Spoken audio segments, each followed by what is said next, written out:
Muy buenas noches a todos, bienvenidos a Plan M, noche de viernes, noche de picada con periodistas, así que en un ratito vamos a estar con 4 colegas discutiendo algunos de los temas principales que se vienen en la economía y en la política.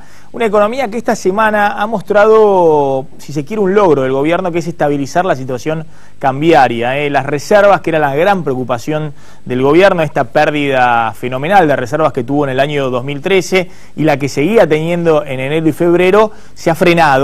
El gobierno, a través de distintas medidas, la propia devaluación, las medidas del Banco Central para obligar a los bancos a vender dólares, la fuerte suba de las tasas de interés, del costo del dinero y otras medidas más que se vinieron aplicando, logró estabilizar la situación cambiaria e incluso esta semana pinchar el dólar blue, el dólar negro, que retrocedió y que se acercó a una brecha más pequeña respecto a la que había el año pasado, durante todo el año pasado, con el dólar oficial. Así que de alguna manera descomprimió la situación, le dio un horizonte a Cristina para poder pensar otras cosas y fundamentalmente pensar cómo hace para llegar a diciembre del 2015 con una economía medianamente en condiciones, es decir, no una economía que se vacía de reservas en el Banco Central, no una economía que cae profundamente en una recesión o en una inflación descontrolada, sino en una economía que, y es la apuesta de todos,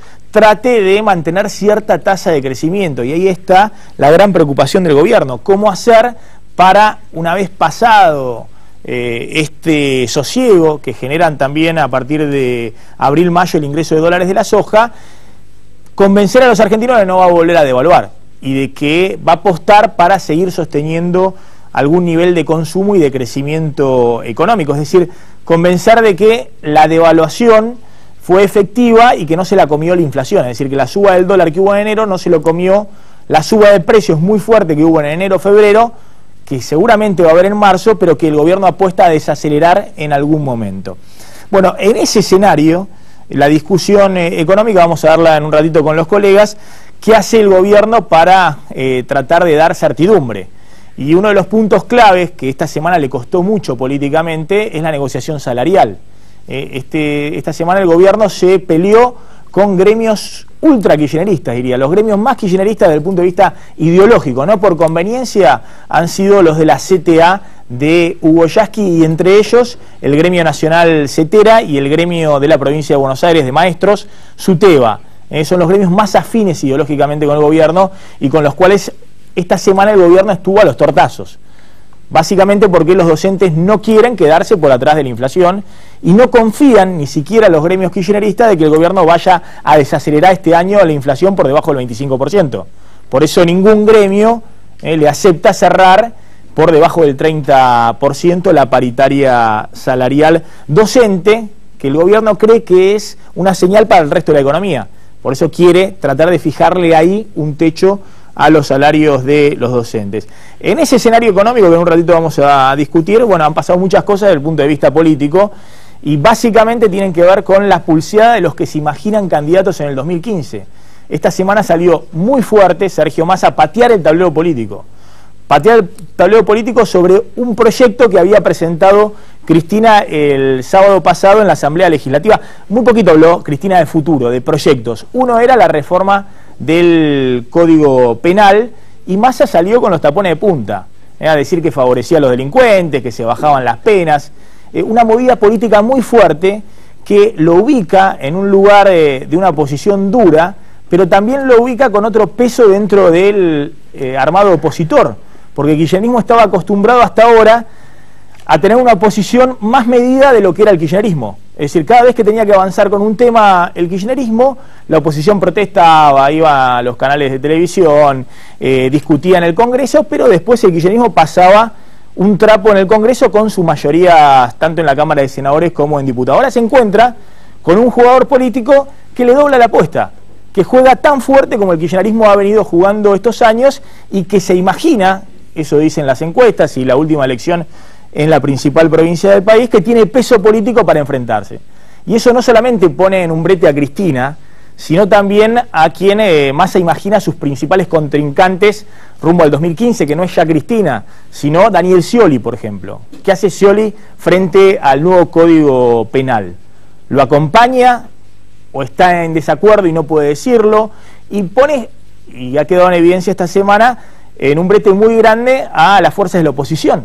Mauricio Macri, que tuvo que salir a decir que en realidad no apoyaba el nuevo Código Penal, pese a que Federico Pinedo, el jefe de diputados del PRO, fue uno de los redactores que participó en el proyecto de nuevo Código Penal. O a la Unión Cívica Radical, que ha tenido en Gil Lavedra también un jurista muy reconocido, un integrante de esa comisión de reformar el Código Penal, pero Julio Cobos, que ha tenido que salir a decir que favorecía directamente a los delincuentes. Es decir, se rearma toda la oposición a partir de esta movida muy fuerte de Massa, y uno se pregunta si Cristina no está entrando en una época donde trata de controlar la economía, pero desde el punto de vista político empieza a sentir el rigor del cambio de los tiempos, el cambio de clima. Es decir, hay jugadores que empiezan a apostar fuerte, que ya no es la oposición, si se quiere, discreta o muy dura, pero en discursos de 20 minutos en la Cámara de Diputados o en la Cámara de Senadores,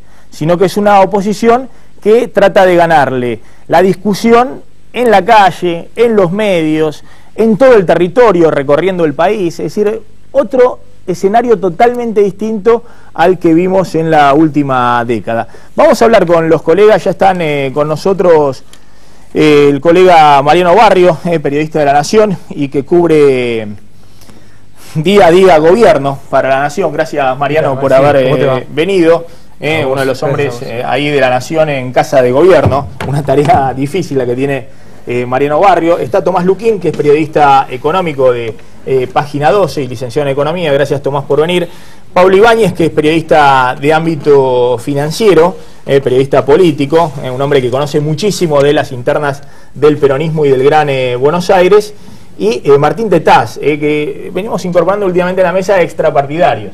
En el caso de Martín es un economista, no es periodista, es investigador de la Universidad Nacional de La Plata y acaba de publicar este libro que se llama Psychonomics, la economía está en tu mente, ediciones B, de Martín Tetaz. Es muy interesante porque es un economista que se ha especializado en el comportamiento de los agentes económicos y cómo influye la psicología en la economía en general, en las decisiones económicas, cómo se toman a partir también de decisiones en las cuales la psicología, no solamente individual, sino también de toda la sociedad, pesa y mucho. Así que con Martín en un ratito vamos a tratar de analizar cuáles son los dilemas que enfrenta, teniendo en cuenta los comportamientos de los agentes económicos, el gobierno por estas horas. Gracias, Martín, por haber venido. No, gracias por la invitación. Bueno, Pablo, ¿cómo estás viendo el escenario político? Y ahora empezamos a hablar un poco con los economistas. ¿Qué le deja la economía a la política para desplegarse en los próximos tiempos? Pero ves que el gobierno se asustó mucho con la economía, logró ahora ponerle un dique de contención al dólar y a partir de eso empieza a discutirse de lleno otras cosas en la política. Sí, me quedaba con esas dos definiciones, esas dos ideas por lo menos, como los actores de la política parece que empiezan a jugar de otra manera. Y me parece que hay un dato que tiene que ver con ciertas destrezas que evidentemente demostró Sergio Massa para entrar en este campo. Vamos a volver a aquella vieja idea que quizá para enfrentar al kirchnerismo nada mejor que un hombre formado o que estuvo mucho tiempo en el kirchnerismo, que conoce, digamos, las herramientas para cómo jugar o cómo espadear con el kirchnerismo. La escuela Néstor Carlos Kirchner. Exactamente. Y después la cuestión de que evidentemente hay una especie de juego abierto, por lo menos inicial, donde muchos gobernadores, por ejemplo, empezaron a tomar partido, lo que ocurrió con Bussi, lo que ocurrió con Gioja, lo que va a ocurrir seguramente no dentro de mucho tiempo con Béder Herrera de La Rioja, que empiezan a marcar la cancha y decir, bueno, yo ya estoy parado en un lugar en lo que tiene que ver con la pelea por la sucesión. Pero la política desde la economía, me parece que es importante entender este proceso que vos definías, cuánto Cristina está interesada en dejarle una economía medianamente ordenada o saneada al que viene. Y ahí lo que puede parecer una pregunta económica es una pregunta política, porque si Cristina está pensando no en tener un sucesor que sea su sucesor. A partir de ahí, si ella quiere planear lo que viene, o dejarle ordenada la casa para uno que venga y el que venga sea suyo, quizá haga un mayor esfuerzo para resolver la coyuntura no implique agotar la instancia de lo que viene en materia económica. Y ahí sí me parece que se empieza a definir la cuestión de la política y por qué algunos jugadores empiezan a moverse. En estos días vamos a tener algunas novedades. El gobierno va a empezar a jugar en algunas puntas más fuertes con Uribarri, digamos, para volver a darle un poco de volumen. Con su candidato kirchnerista puro. Uno de los candidatos. Siempre está la idea de ver si hay... Eso para flagelar un poco a Scioli, porque... Por lo menos para que no quede solo. La verdad que el arco opositor le sienta bien que Cristina tenga un candidato kirchnerista puro y duro. Hay una teoría en el gobierno que dice que la única forma de enfrentar a Scioli en una paso dentro del kirchnerismo es que haya un candidato que atraiga por izquierda a Scioli y otro candidato dentro del dispositivo kirchnerista que le robe votos por derecha. Si no, en cualquier paso entre Scioli dentro del dispositivo kirchnerista y un candidato muy kirchnerista, Scioli sería beneficiado en una paso. Esta es una de las teorías porque también tiene que haber varios jugadores, porque de alguna manera además ninguno de los otros candidatos del kirchnerismo tiene hoy volumen político para enfrentar. Ahora discutimos eso. Yo he escuchado mucho las versiones de que o Cristina termina arreglando con Scioli cuando no ve otra, porque Scioli está totalmente lanzado. Ahora vamos a hablar lo que dijo esta semana en la Asamblea Legislativa, donde toma dos temas que estuvieron ausentes en el discurso de Cristina el sábado pasado en el Congreso Nacional, básicamente inseguridad y narcotráfico, eje de campaña de Scioli, y una palabra típica de Scioli y también de todos los candidatos que se imaginan en el 2015, lo que viene es lo mejor, o lo mejor está por venir, la idea de futuro.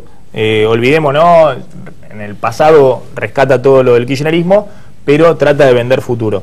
Ahora, lo que se discute mucho es que o Cristina juega con Scioli, o directamente no le da calce a Scioli. Es decir, va con un candidato propio, dice, este es el frente para la victoria, y a Scioli le dice, andá a armarte un partido. Es decir, ni siquiera le da linterna.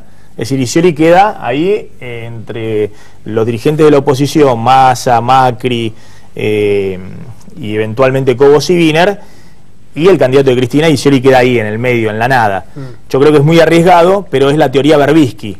La teoría esta de que hay que consolidar. Me parece hoy una hipótesis ganadora, digamos. No, pero Cristina va, pero no para ganar, es lo que dice Berbisky. Es la teoría de la retirada, digamos, retirada con un núcleo, la bandera con para un núcleo duro ideológico, exactamente. No para competir electoralmente, sino para no deshacerse, así lo dice textual Berbisky, en el entramado del PJ, para no disolverse la identidad del kirchnerismo. Pero más allá de especular esto, que todavía es ciencia ficción, ¿qué está pasando con la economía?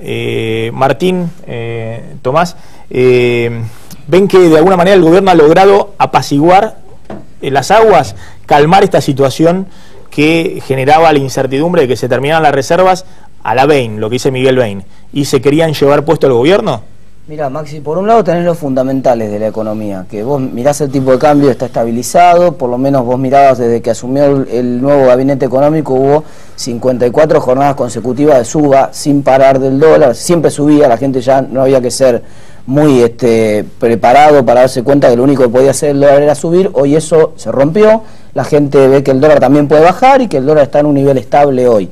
Pero lo cierto es que, además de los fundamentales, también es muy importante acá la cuestión de las expectativas, Maxi, y sobre todo sobre una variable clave que es la inflación, porque la inflación está muy relacionada con el sostenimiento de la política cambiaria luego.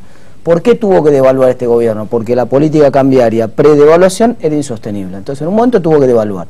Ahora la discusión es ¿por qué era insostenible? Porque la inflación se comió la competitividad del tipo de cambio. ¿Y ahora qué pasó? Bueno, que desde que se devaluó se aceleró bastante la inflación, y lo que más me preocupa a mí que la propia inflación es la expectativa de inflación de la gente. Entonces la Universidad de Itela hace esta encuesta todos los meses, le pregunta a la gente cuánto cree que va a ser la inflación en los próximos 12 meses. A octubre del año pasado la gente te contestaba 31,3%.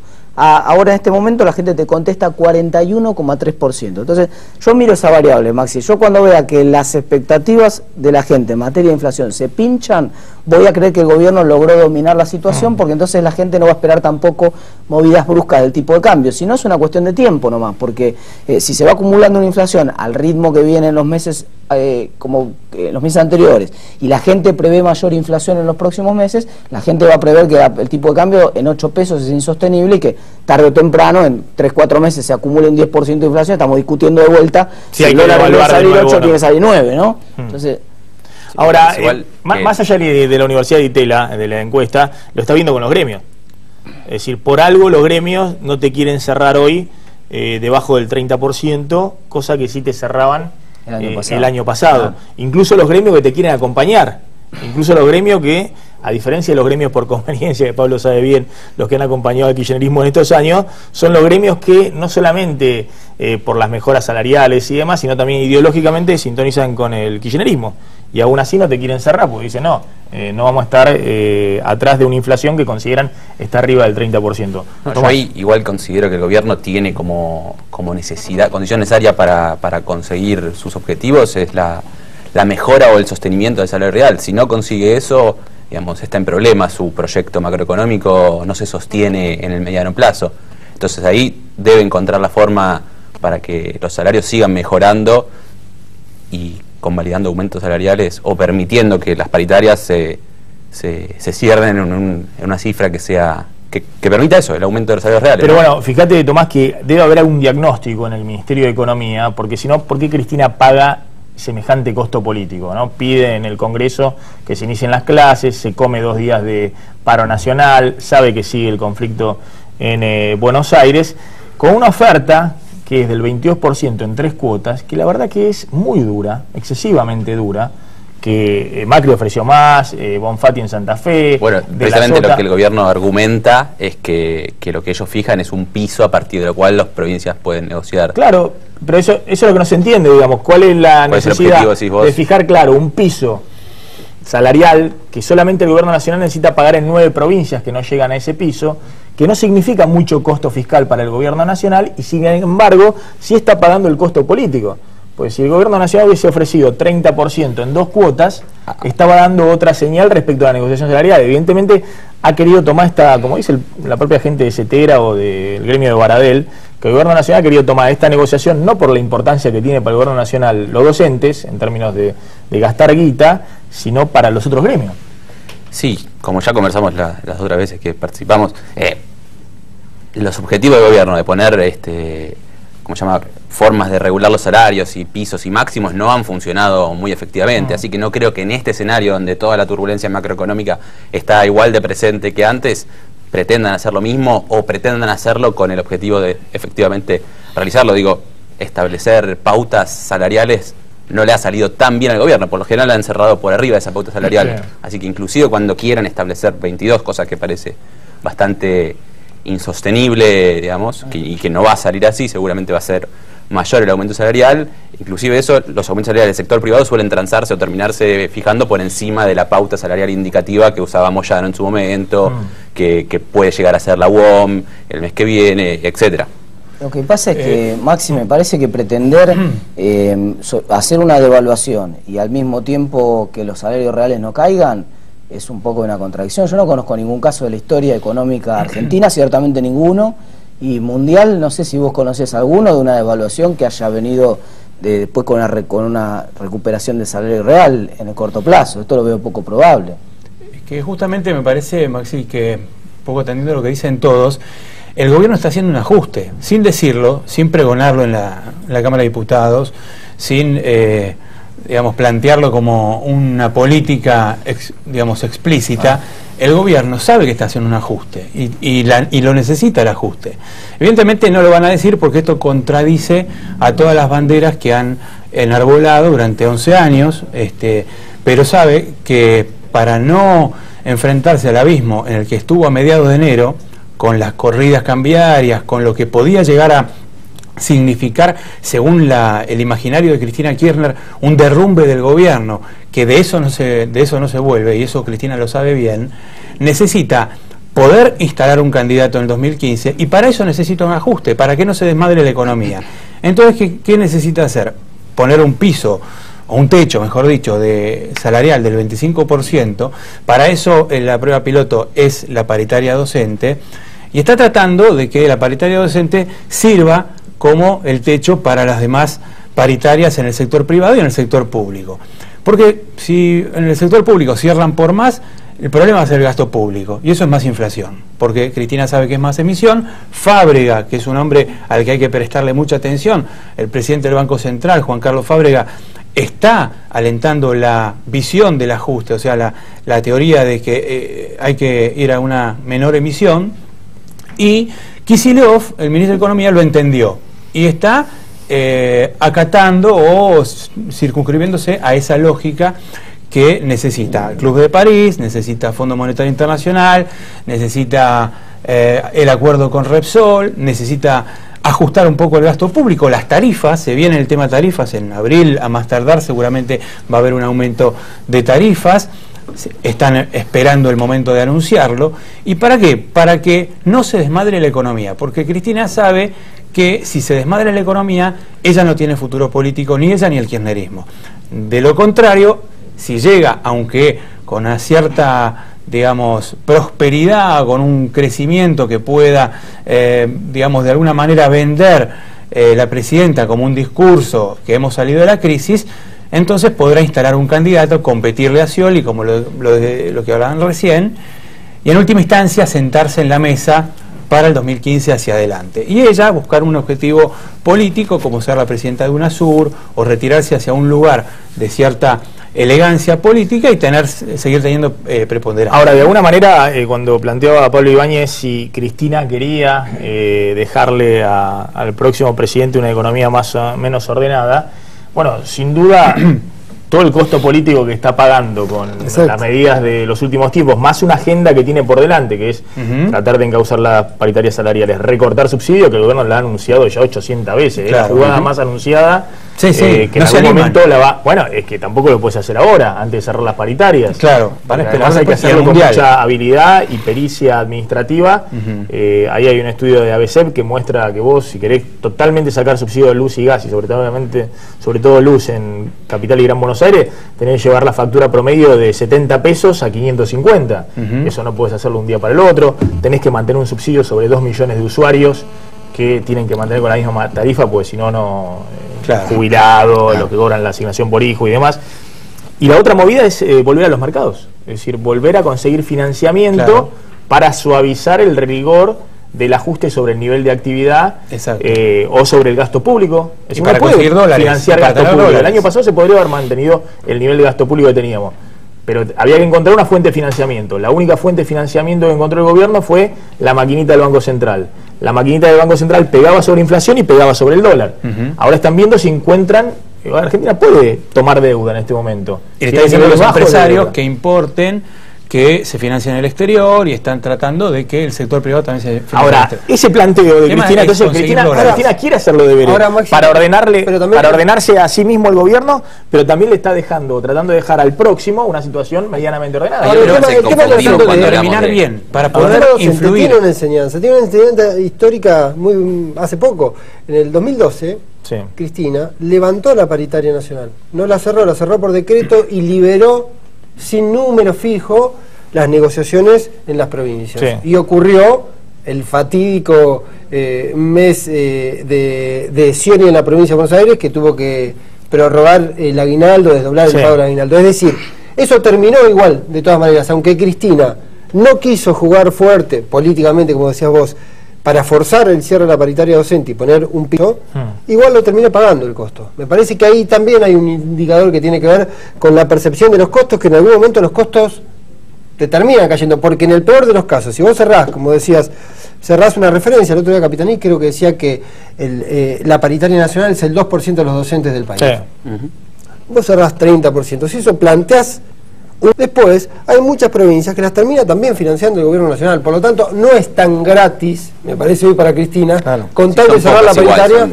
Son 9 provincias, sí puede plantearse que el costo fiscal es bajo. Pero, quiero decir que si vos cerrás muy alta la paritaria nacional, después vas a ir a cerrar la bonaerense 35%, y vos tenés que terminar poniendo plata para, la nación tiene que terminar poniendo plata para bancar la provincia de Buenos Aires, para bancar Entre Ríos. Eso puede ser todo el tiempo la nación para bancar provincia de Buenos Aires, todas las provincias. Digo que no es gratis en todo caso cerrar una paritaria alta en ese caso. No es que te sacás de encima. Subir salarios nunca es gratis, y menos si son salarios estatales, digamos. Pero a mí me parece que está bueno retomar algo sobre la idea del ajuste.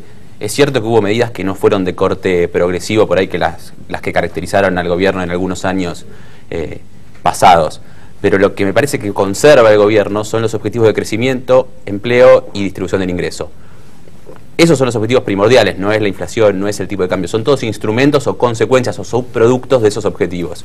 Y frente a eso, tiene que el gobierno encontrar la forma de sostener con el nuevo tipo de cambio, con la nueva dinámica de precios, con la puja salarial, con la puja distributiva, con los problemas industriales internos y por cuestiones externas como la desaceleración de Brasil, tiene que encontrar la forma de sostener esos tres objetivos macroeconómicos que viene sosteniendo a lo largo de los últimos 10 años, con problemas seguramente, pero tiene que... Hay uno de esos tres, Maxi, que es incompatible, porque el objetivo de distribución del ingreso, cuando vos devaluaste, es una bandera que entregaste, digamos. Después, no, me parece que es el objetivo de crecimiento es razonable.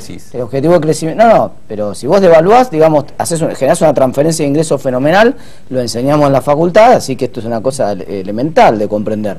Es muy difícil que vos devalúes, generes una transferencia de ingreso fenomenal y después digas, voy a venir otra vez a retransferir los ingresos, porque te van a decir, ¿para qué devaluaste? No, claro, la Martín, primera pero ahí vez, ¿no? es ver un proceso, es ver una foto cuando estamos viendo un video de 10 años, que no estoy diciendo que fueron los mejores 10 años de la historia ni nada por el estilo, pero no podés decir que por una devaluación de enero, donde fue una fuerte devaluación y que seguramente tiene consecuencias regresivas en términos distributivos, no puedes decir que por eso se revierte todo un proceso de... No digo que volvemos a foja cero, no digo que volvemos a foja cero, digo que cambió el signo, íbamos para un lado y ahora vamos para el otro, no vamos a, por supuesto, deshacer todo lo que pasó en 10 años por una devaluación, pero ciertamente íbamos para un lado, si querés llamémoslo izquierda, y ahora vamos para otro lado, si querés llamarlo derecha en términos metafóricos. Disculpen un segundo, de todas maneras creo que acá el tema fundamental de cómo la economía empieza a encontrar, por lo menos en los últimos 2 años, otro rumbo, no tiene que ver con la devaluación de enero.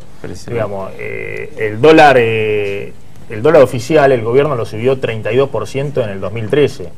Pero el dólar paralelo, que era el dólar realmente existente, porque cuando el Banco Central vende dólares, qué sé yo, a un importador se los vendía a 5 pesos y 2 años después el dólar estaba a 10. Es decir, el dólar real subió 100%. Con lo cual vos transferiste ingresos a los que tenían dólares o los que tenían atesorado dólares, valían 4 pesos antes del cepo, 4,20, y hoy valen 10 pesos. Entonces hubo una transferencia de ingresos. Eso está clarísimo. Desde los sectores, desde el Estado, que representa a todos, que de alguna manera había acumulado esos dólares, a los sectores que tenían dólares y que en general son en la Argentina los sectores más acomodados, y ha sido fenomenal esa transferencia y no tiene que ver con la devaluación de enero, sino con un proceso de los últimos 2 años donde el Banco Central te vendió a todo el mundo que pudo dólares baratos y los que tenían dólares atesorados ven que se valorizó más del 100% esos dólares. Sí, pero con 150%, de 4 a 10 hay. Pero con la inflación esa valorización o esa transferencia también se licuó, ¿no? Y va perdiendo cada vez más poder adquisitivo. Pero bueno, más allá de eso, la discusión está si Cristina quiere reencauzar la situación. Bueno, es un poco el interrogante que planteaba Martín Tetaz. Acá la clave es, bueno, hoy Cristina está haciendo todos los deberes. Todo el trabajo sucio que se decía que había que hacer en esta economía y que alguien pensaba que la podía hacer el que llegaba en diciembre del 2015, lo está haciendo Cristina. Falta que haga el tema de los subsidios y que después vaya a negociar con el Club de París, pero ya blanqueó el INDEC. Me imagino el costo político para un gobierno. 7 años decís una cosa en el INDEC, te comes un 3,7% de inflación en enero, otro tanto en febrero, un costo político enorme. Por otro lado, vas a negociar con el FMI, que va a haber un monitoreo con el artículo 4, que dijiste hace 1000 años que no la hacías. Tratás de buscar guita en los mercados, subiste la tasa de interés, bueno, un montón de medidas que uno decía Cristina va a tratar de dejársela al otro. Bueno, evidentemente no llegó. Claro, ahora, iba a tratar cuando estimaba, cuando calculaba que podía llegar, que podía sobrepasar esos 2 años o transitarlos sin hacerlo. Es decir, era el manual de lo que el gobierno decía que quería la oposición. Claro. Y lo terminó haciendo el gobierno. Ahora, la pregunta es... No sé, o sea, me parece que no está tan bien dicho eso, porque la oposición pedía muchas más cosas y ajuste fiscal mucho más grave, devaluación mucho más profunda, ¿para lograr qué? Para lograr mayor competitividad, que no apareció ni con esta devaluación ni con la devaluación del 32% que vos mencionaste antes, digamos. Los resultados por los cuales la oposición reclama estas medidas no se ven, no se dan. O sea, el gobierno toma por otras razones o por otras necesidades. Yo creo que son el freno de... Ahí hay un juego del gobierno. Ahí hay un juego de gobierno, ningún político quiere devaluar. Menem no quería devaluar, estuvo 10 años. Entonces ese juego del gobierno que dice la oposición pedía la devaluación. En todo caso, bueno, Sturzenegger pedía 40% de devaluación, decía que había 40%, bueno, devaluó más. devaluaron 60%, el gobierno devaluó 60% en el año, el oficial, y devaluó 150% el paralelo, entonces devaluó más de lo que pedía Sturzenegger, pero para mí son chicanas políticas. Pero Sturzenegger lo pide para mayor competitividad, Maxi, y eso no se ve. Las economías regionales no están exportando más. Bueno, es un problema. También es un error diagnóstico gravísimo de un economista de la talla de Sturzenegger decir que hay que devaluar para que mejore la economía. Bueno, acá me dijo Feletti el lunes pasado que es mentira que al gobierno se lo llevó puesto el mercado. Dice que el gobierno devaluó para ganar competitividad. Feletti dice, miren, el gobierno el gobierno quiere tener una posición, trató de mostrar, me parece, una posición de fortaleza del gobierno y no que se lo llevó puesto la situación. Eso es lo que trataba de mostrar Feletti. Maxi, pero digo, ningún político quiere devaluar. Menem durante 10 años no quiso devaluar y le dejó el muerto a De la Rúa. De la Rúa, en vez de salir de la convertibilidad, no quiso devaluar y se llevó puesta la convertibilidad y la crisis más grande de la historia argentina. Ningún político, y sobre todo los que están en la oposición, no quieren devaluar ellos. Es decir, cuando Alfonsín estaba casi muerto políticamente en el 89, los que decían el dólar tiene que estar recontra alto, pero que no se hacían cargo de la devaluación era Guido Di Tella en Washington. Pero siempre el costo político lo pagan lamentablemente, y es así, los gobiernos al momento de devaluar. Ahora, nadie quiere devaluar. Ahora la pregunta es, ¿qué va a hacer Cristina a partir de agosto o septiembre, cuando tal vez la inflación se coma el dólar a 8?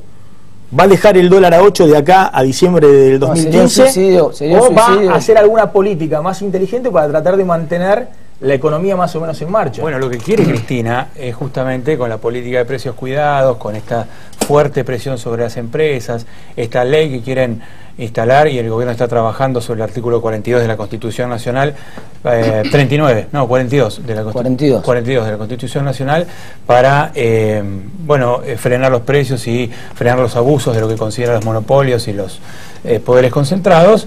Todo esto lo quiere hacer para justamente no tener que hacer esto que vos decís, que a mitad de año, agosto, septiembre, tenga que devaluar de nuevo. Este es el objetivo. Si lo logrará o no, este es el gran interrogante, ¿no? El objetivo de Cristina es paritarias en 25 o más o menos, es decir, que no se desmadre la puja salarial, luego ganar la batalla contra los poderes hegemónicos, contra los poderes concentrados del sector del comercio, para que no se desmadren los precios, y con eso llegar medianamente estable a un fin de año en donde, si Argentina tiene suerte y gana el Mundial de Fútbol y la gente está contenta, esto lo plantean dentro del gobierno y mucho trabaja con este factor psicológico Kicillof, puedan comenzar a hablar de sentarse justamente a lo que decíamos antes. No nos olvidemos que Alfonsín, un candidato a instalar, salió campeón mundial en el 86 Argentina y en el 87 perdió la selección. Sí, está cómico, si eso es un diagnóstico. Muchos en el gobierno plantean que hay que hacer las cosas durante el Mundial, las tarifas más cerca. Ya nadie apuesta al fútbol. Después que perdimos la Copa América acá en Argentina, me parece que no hay ningún gobierno. Hay muchos ministros que critican esta política, pero dentro del gobierno y dentro del área económica dicen que se juega mucho con este factor psicológico. Por otro lado, Mariano, el gobierno fue muy claro, el propio secretario de Comercio, cuando presentó el plan de precios cuidados, que eso no era un plan antiinflacionario, ni mucho menos. O sea que el plan antiinflacionario del gobierno está por verse todavía. Eso me parece que es la gran deuda. Pero insisto, la gente la para política antiinflacionaria está subordinada a los objetivos de crecimiento, empleo y distribución del ingreso. Es cierto que hay retroceso, otra vez me vas a decir eso.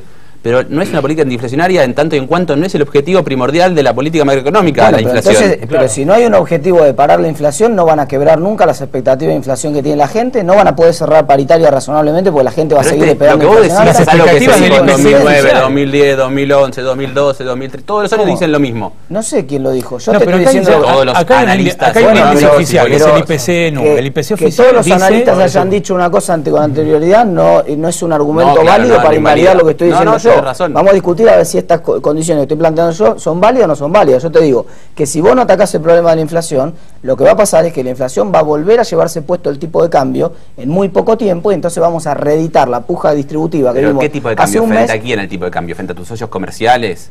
¿Frente a quién? ¿Qué tipo de cambio? El tipo de cambio real. El tipo de cambio real, ¿frente a quién? El tipo de cambio real. Estados Unidos, el tipo de cambio en precios. no hay mucha diferencia respecto a tus otros socios en términos de lo que importa es tu inflación en estos momentos, porque como el resto del mundo está teniendo inflación baja, claro, de 2, 3%, y vos si en 6 meses... La apreciación real de todos los países comerciales. Si vos en 6 meses tenés una inflación de 25 o 20%, que tu socio comercial tenga 3 o 2 es irrelevante, o sea que no importa contra quién. Lo importante ahora sos vos, porque el ancla contra el que compares, siempre estás comparando contra alguien que tiene una inflación de 2, 3% en 6 meses. ¿Y cuál es el objetivo del tipo de cambio real? Bueno, recuperar competitividad, para exportar, estabilizar el balance de pagos, estabilizar el balance de pagos. Precisamente, si exportando defendés puesto de trabajo y le exportás a Brasil, y en ese sentido, y Brasil no puede comprar, vos estás en recesión. Las exportaciones de Brasil no tienen absolutamente nada que ver con el tipo de cambio. Si vos descomponés si vos descomponés el balance de pagos en las distintas cuentas, balance de pagos, y lo correlacionás con el tipo de cambio en los últimos 30 años de la historia económica argentina, vas a encontrar un resultado interesante. Vas a ver, las manufacturas de origen industrial no tienen absolutamente nada que ver con el tipo de cambio. De hecho, crecieron más las exportaciones de manufactura de origen industrial durante el menemismo que ahora. Con el tipo de cambio 1 a 1 crecieron más las manufacturas de origen industrial que ahora. Pero estás reconociendo que yo te digo que el tipo de cambio no importa perdóname, sí importa para las otras cuentas. Pero no nos metamos mucho en cosas un poco complejas por ahí para el televidente que no es avesado. Bueno, vamos a simplificarlo más. Bueno, pero vamos a simplificarlo de esta manera. Argentina tenía evidentemente un problema en los últimos 2 años. Lo explica muy bien Bain, que es un economista hoy citado por Cristina y que es el asesor de Daniel Scioli.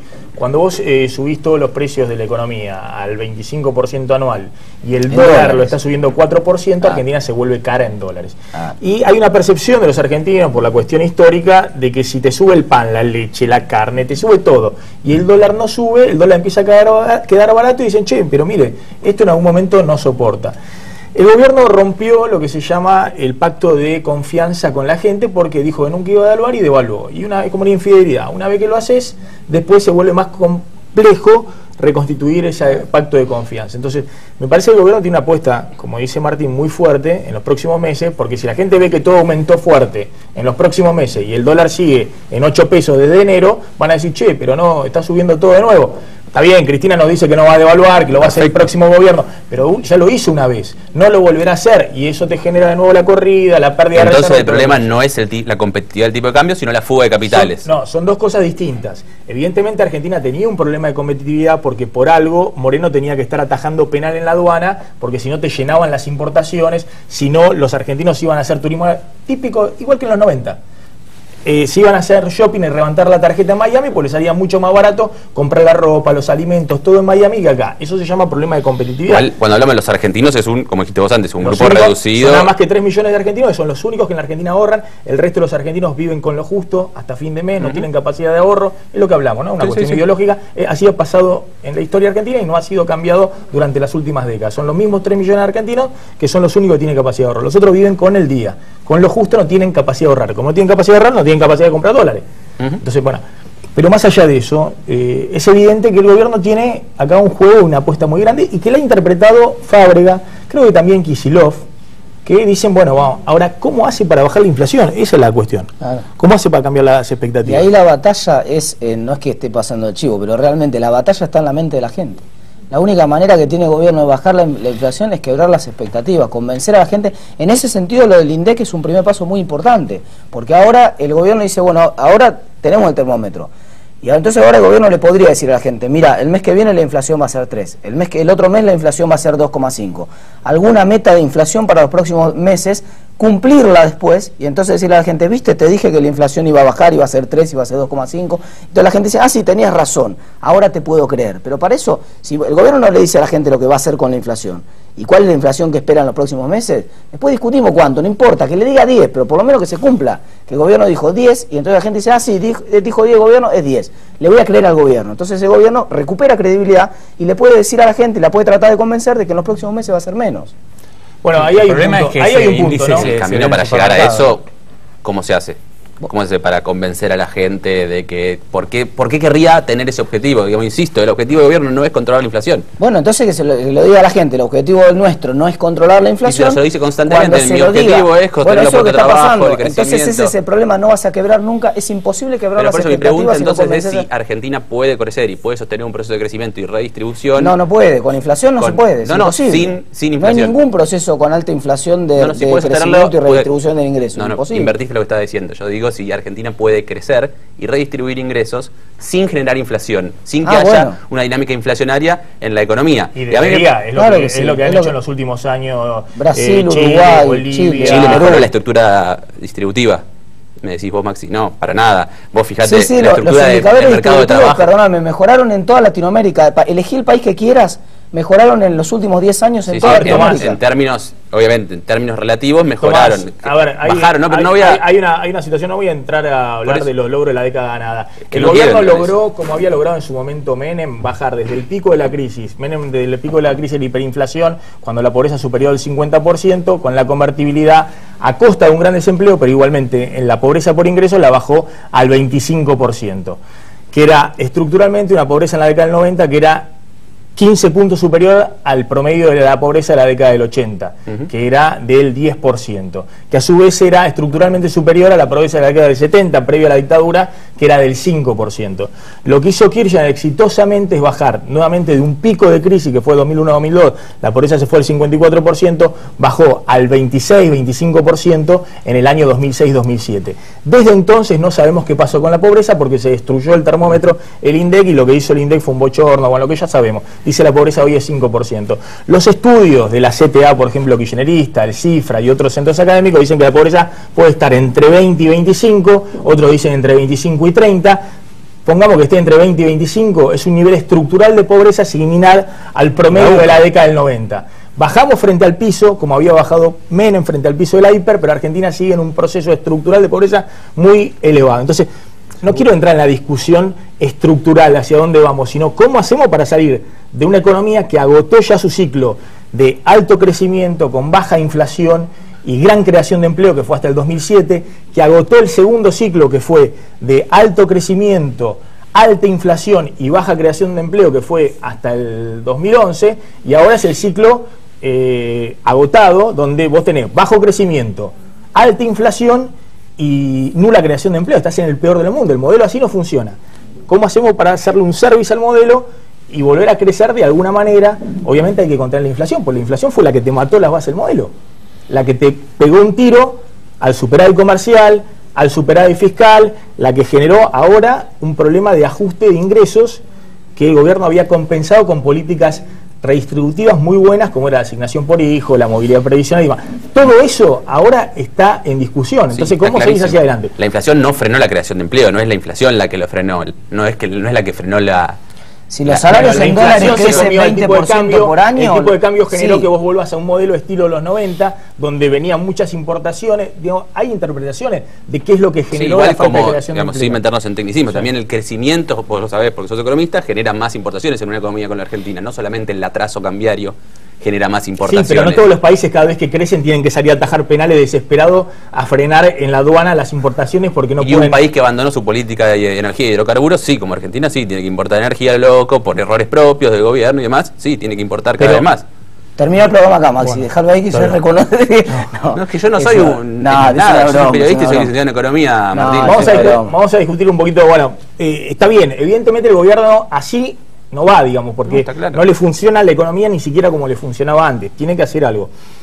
Hay quienes creen que bueno, yo creo que entre ellos está Kicillof, Fabre, que está el propio gobierno, que creen que acá la apuesta es bajar la inflación ahora. Porque ya está. Por algo, si no, Cristina piró. Digamos, Cristina, ¿cómo es que le pone un tope del 22% a los salarios si no está preocupada por la inflación? No hay ningún político que pague un costo político así por un instrumento. Si no, Cristina le daría el 30-35%. La guerra contra los empresarios, planteó una batalla fuerte en su discurso de apertura de sesiones ordinarias contra los empresarios, los grupos hegemónicos, los monopolios, y eso se va a traducir en proyectos de ley. Están trabajando Jorge Capitanich, el jefe de gabinete, Kicillof, Carlos Zanini, están trabajando en eso. La pregunta es si eso va a alcanzar, o si es, digamos, una aspirina dentro de un proyecto económico. Lo que yo tengo la impresión de que Cristina está haciendo es tratar de que se haga un ajuste que se note lo menos posible, que tenga el menor impacto político posible, pero que revierta las políticas que la llevaron a perder las elecciones de octubre. Su gran susto, el gran, digamos, fantasma de Cristina fueron las elecciones de octubre, en donde perdió estrepitosamente, más allá de decir que ganó, que fue la primera minoría y demás.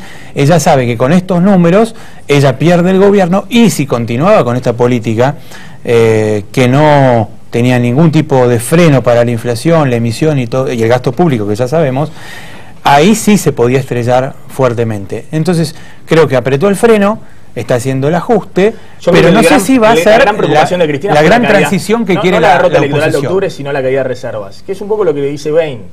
Sí, que no hay gobierno que se sostenga cuando tiene pérdida de reservas de 2.000 millones por año. Es todo junto, digo, las reservas, la idea es que perdés la gobernabilidad, el manejo de la política económica. Claro. Me parece que eso fue lo que... Pero no, yo concuerdo con vos que volviendo a lo que no decís son... vos, Tomás, no puede ser el objetivo de un gobierno bajar la inflación. Bajar la inflación es como la pala, la herramienta, el destornillador. Es decir, bajar la inflación es un paso hacia un objetivo que tiene que ser crear empleo, crecer y demás. Eso ocurre en toda parte del mundo. No es que Evo Morales hace campaña pensando que tiene inflación de 4% anual. Lo que apuestan los gobiernos es a crecer. Políticamente no hacen campaña con un instrumento, con el destornillador. Hacen campaña con la obra que construye. Cristina quiere hacer campaña con el tema de los ferrocarriles. Cristina hizo campaña con el desendeudamiento. Eso es el, qué sé yo, es el ladrillo de una economía. Simplemente es una herramienta. ¿Cómo hace una bandera del desendeudamiento? Ahora se cambia a otro. Te puedo contar una infidencia. Pero no puedes hacer campaña de volví a los mercados, me dan crédito. Eso es un instrumento. Tu construcción es cómo construyo algo para que la economía siga creciendo. Te cuento una infidencia, porque esto es de antes de octubre, que ella entrara en el quirófano con la operación que tuvo que hacerse del hematoma cerebral. Ella habló con varios economistas que no eran del gobierno, eran amigos del gobierno, pero no eran del gobierno. Y economistas de renombre. Algunos de ellos cuentan que le dijeron que para frenar la caída de reservas y para frenar la devaluación que se estaba produciendo y la inflación, tenía que hacer estas 5 o 6 cosas en el nivel externo. Ahora ella preguntó, ¿puedo hacer 2 o 3 y no hacer otras? Porque es muy duro hacer todo. No, usted tiene que hacer todo, porque si no hace todo no va a conseguir créditos, financiamiento internacional. El Club de París. Claro, era el CIADI, el INDEC, arreglar el INDEC, Club de París, arreglar con el Fondo Monetario Internacional para ir al Club de París y arreglar con los holdouts. Eran los 5 temas. Y subsidios con un retoque de tarifas. Ahora bien, si no hace todo, entonces es un puente que se construye y se dejan 10 metros. No se puede pasar al otro lado construyendo un puente en el 80%. Hay que hacer el 100%. Entonces ella tenía la gran duda de que eso pudiera ser un menoscabo de su política de desendeudamiento. Le dijeron, no, el desendeudamiento en sí mismo no es virtuoso. Usted lo que tiene que hacer es tener una línea de crédito, como quien tiene una tarjeta de crédito, pagar la deuda con una línea de crédito internacional.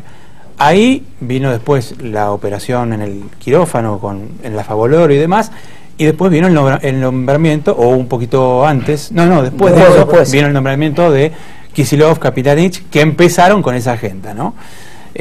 Con lo cual ella volvió del tema del desendeudamiento y ahora la apuesta de ella es inversiones de afuera y financiamiento internacional. El desendeudamiento, como en su momento hay que reconocerle también la estatización de las AFJF, fue una medida ingeniosa por parte de Boudou, de Amado Boudou, que dice, miren, necesitamos un año hacer esto.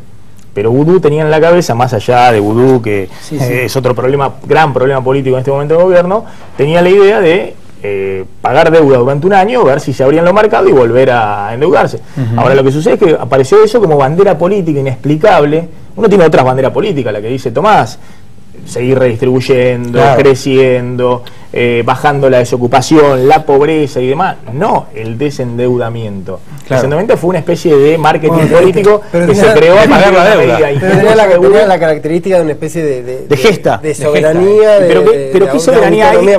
Le pago a los acreedores 15.000 millones de dólares por año. Bueno, todos nos acordamos de lo que significó en su momento pagar la Fondo Monetario y lo que significó políticamente o lo que se transmitió políticamente, digamos. En ese caso, digo, no es un análisis económico. Lo que sí es cierto, más allá de lo que dicen Martín y Tomás sobre si el objetivo es controlar o no la inflación, lo que uno interpreta o entiende o escucha en el ámbito de la política es que, como una especie de síntesis, se ganó inicialmente la batalla con el dólar, con la devaluación y con la caída del blue, y ahora lo que falta para que el gobierno recupere vitalidad política es controlar la inflación. No sé si es un dictamen o no, si está en la cabeza de Cristina o no. Lo que vuelca la política es eso, como que lo que le queda por delante del gobierno al kirchnerismo para volver a tomar vitalidad política, para pelear lo que viene es controlar la inflación, posiblemente porque tenga que ver más con las expectativas que puede generar un fenómeno, una espiral inflacionaria, que concretamente con lo que decís vos, si toca o no toca la cuestión estructural del objetivo económico y social del gobierno, la famosa historia de la distribución con el crecimiento con distribución. Te voy a desconcertar, ahora la seguimos, pero ¿puede ser Máximo Kirchner el candidato? Mirá el informe, apareció en escena el hijo de la presidenta y el líder de la Cámpora, teniendo algunas definiciones políticas importantes, y de alguna manera sacudió el tablero. Y si Cristina piensa en Máximo Kirchner, ¿candidato? ¿Candidato a qué? Máximo Kirchner rompió el silencio y comenzó a salir a escena. El influyente hijo presidencial se refugió en el bajo perfil durante las 3 presidencias del matrimonio Kirchner. Solo había concedido una entrevista para la película oficial sobre la vida de su padre. El líder de la Cámpora reapareció de la mano de la periodista Sandra Russo, histórica del staff de 678, que publicará un libro sobre la agrupación juvenil. Su repentino protagonismo tiene una razón: el fin de ciclo que el gobierno busca evitar. Máximo ofreció una serie de definiciones sobre la juventud, el kirchnerismo, la oposición y el 2015. Dijo que hay sectores del poder económico que quieren que Cristina termine mal, pero no tienen candidato. Y aseguró que los jóvenes seguirán movilizados después de que la presidenta complete su mandato. El hijo de Cristina apuntó además contra Sergio Massa, al que definió como un dirigente confuso que gana con el apoyo de las corporaciones. Sus palabras podrían llegar a ser el trampolín para concretar un paso tan anunciado como demorado: su candidatura a intendente de Río Gallegos en 2015, con la venia del gobernador Daniel Peralta. Sería parte de lo que se imagina como un plan de retirada del kirchnerismo, con la Cámpora como retaguardia. La distancia con el PJ y los cortocircuitos con el sindicalismo llevaron a la presidenta a impulsar un espacio transversal con leales como el radical Gerardo Zamora. En ese esquema, la Cámpora pretende ser clave para el día después de que Cristina abandone el poder. Bueno, Pablo Ibáñez, ¿está esta posibilidad de que aparece Máximo Kirchner, que vamos a tener estos 20 meses por delante donde Cristina tiene el dilema si corregir, si cambiar o profundizar? Bueno, y por ahí un mayor protagonismo de Máximo Kirchner, de la Cámpora. Hay una especie de la verdad, esto se dijo en algún momento, se dijo que iba a ser diputado también por Santa Cruz. Me parece que siempre esta idea está rondando como es una idea de continuidad del nombre. Yo creo que también hay una fantasía histórica con esto, porque de alguna manera, porque Kirchner empezó siendo intendente de Río Gallegos y de ahí evolucionó. Yo creo que en términos reales de definición política, construir una figura nacional desde la intendencia de Río Gallegos parece una metáfora bastante particular.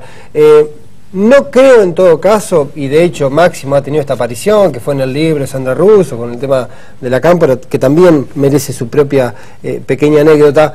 Me parece que tiene que ver con la coyuntura, con esta cuestión de tratar de definir algunas cuestiones muy generales, incluso darle mayor visibilidad a la Cámpora después de una etapa donde ha habido una especie de autocrítica interna sobre cómo se para el espacio político, este dilema y este conflicto de ser la agrupación política de la presidenta, con lo que todo eso significa por la positiva y por la negativa.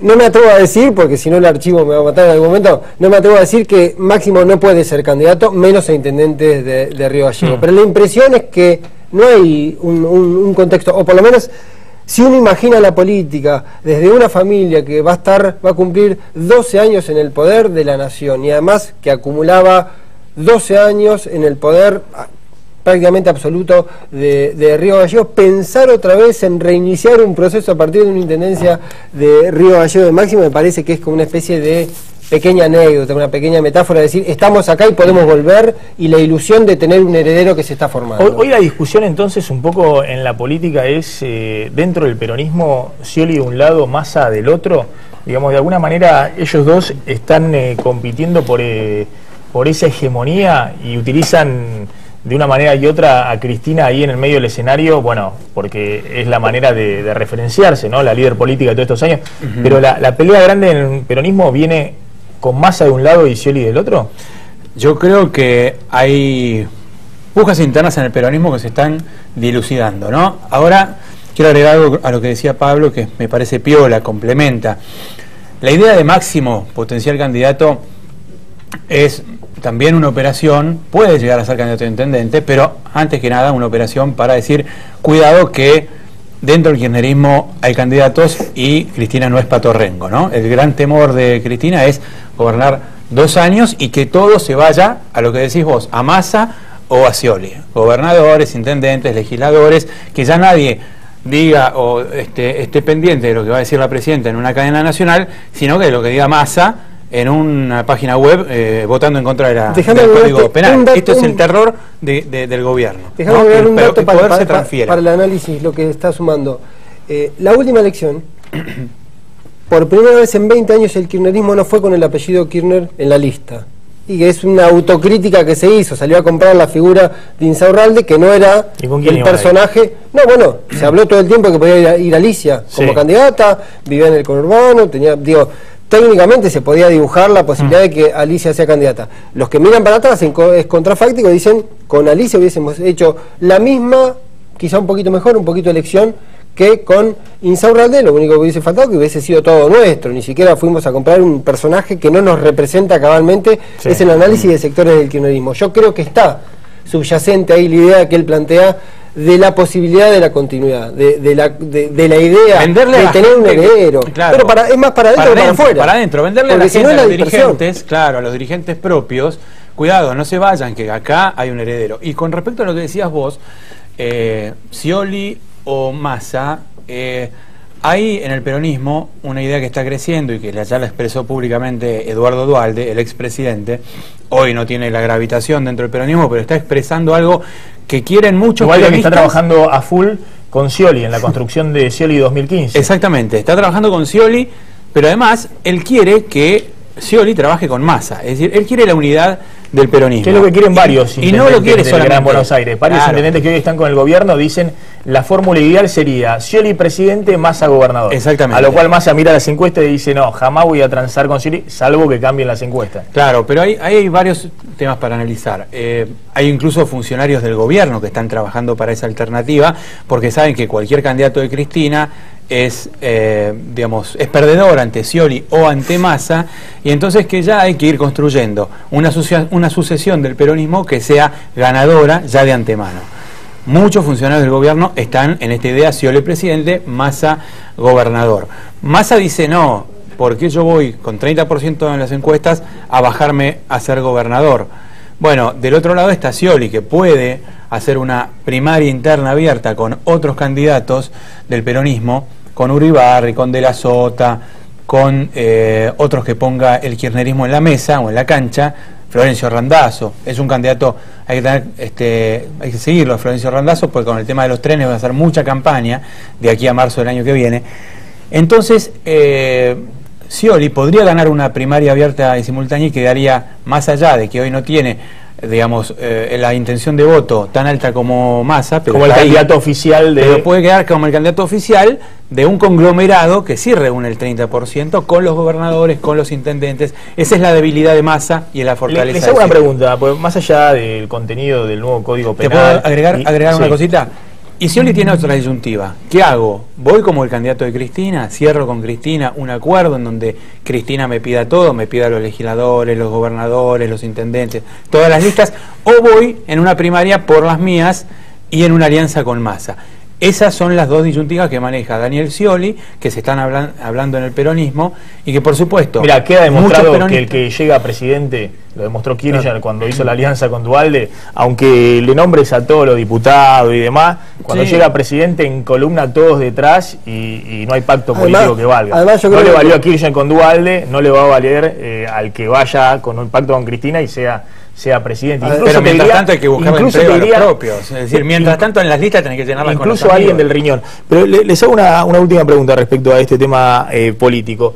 El tema del Código Penal, más allá del contenido del Código Penal, no demostró, Cristina tiene una serie de problemas que tienen que ver con la economía, todo el quilombo docente, la discusión con los gremios incluso cercanos y otros que no tienen nada que ver con la economía. Lo que pasó con el Código Penal es la típica discusión de política pura y dura, que no tiene que ver con los problemas que tenía hasta ahora el gobierno, sino que sale Massa, pues se le quiere plantar al gobierno, quiere obviamente acumular con miras al 2015, y el gobierno tiene un problema político, y no solamente el gobierno, la oposición, con algo que no tiene nada que ver con los problemas económicos o los problemas que estábamos hablando en esta coyuntura. Yo creo que en eso Cristina es una Cristina auténtica. Ella empezó hace mucho tiempo con el tema de los códigos, empezó con el Código Civil, iba a seguir con el Código Penal, se volcó en Zaffaroni, que es un referente de alguna manera, no sé si ideológico, pero me parece más intelectual en muchos conceptos que tiene que ver con... Ahí sí me parece que Cristina no está mirando el ahora.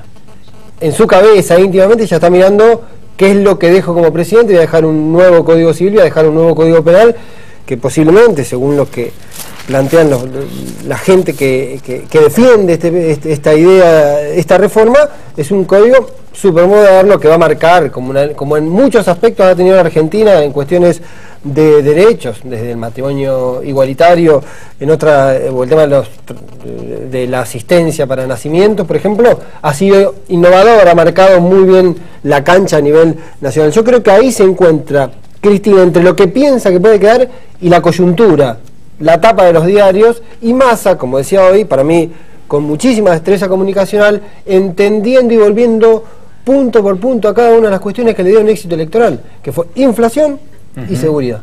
Cuando el tema inflacionario sigue vigente, pero se calmó la cuestión económica, él retoma, creo que le sirve la cancha a Cristina cuando pone lo del Código Penal, retoma lo que ha sido su gran capital político, su gran herramienta de campaña, que ha sido el tema de la inseguridad, y ahí va a machacar, y ahí evidentemente es muy vivo para espadear en esa situación, y logra poner incómodo a todo un dispositivo, donde vos lo dijiste hoy, el problema que tiene el kirchnerismo, que ideológicamente, pero sobre todo públicamente, hay muchos actores que no pueden coincidir, sobre todo porque Massa le ganó el titular principal. ¿Querés decir algo? Sí, no, yo quería agregar a lo que dice Pablo, que me parece un análisis muy piola, muy inteligente, que además de buscar esta trascendencia que quiere buscar Cristina con todos sus proyectos, ley de medios, ley del Código Civil, matrimonio igualitario y demás, además también plantea un tema de agenda para preservar el protagonismo político en un momento en donde está asediada económicamente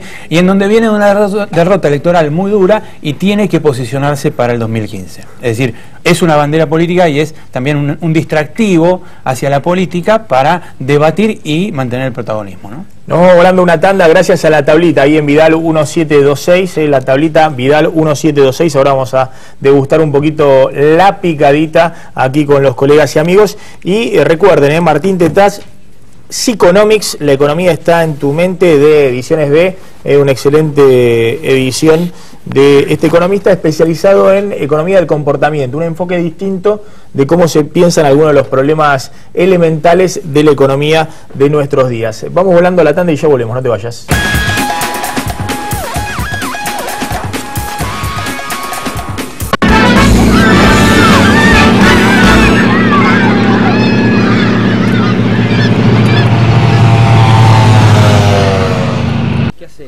¿Cómo va? ¿Todo bien?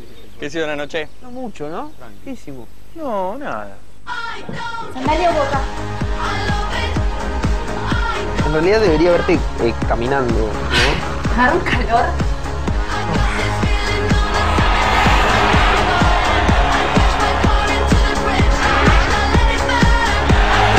Y no mucho más, Paquito, No te perdiste de nada. No te pierdas ningún encuentro. Quilmes, el sabor del encuentro. Vivamos responsablemente.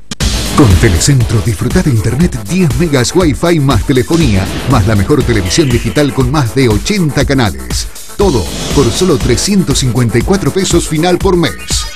Llama ahora al 3969-2222. Telecentro.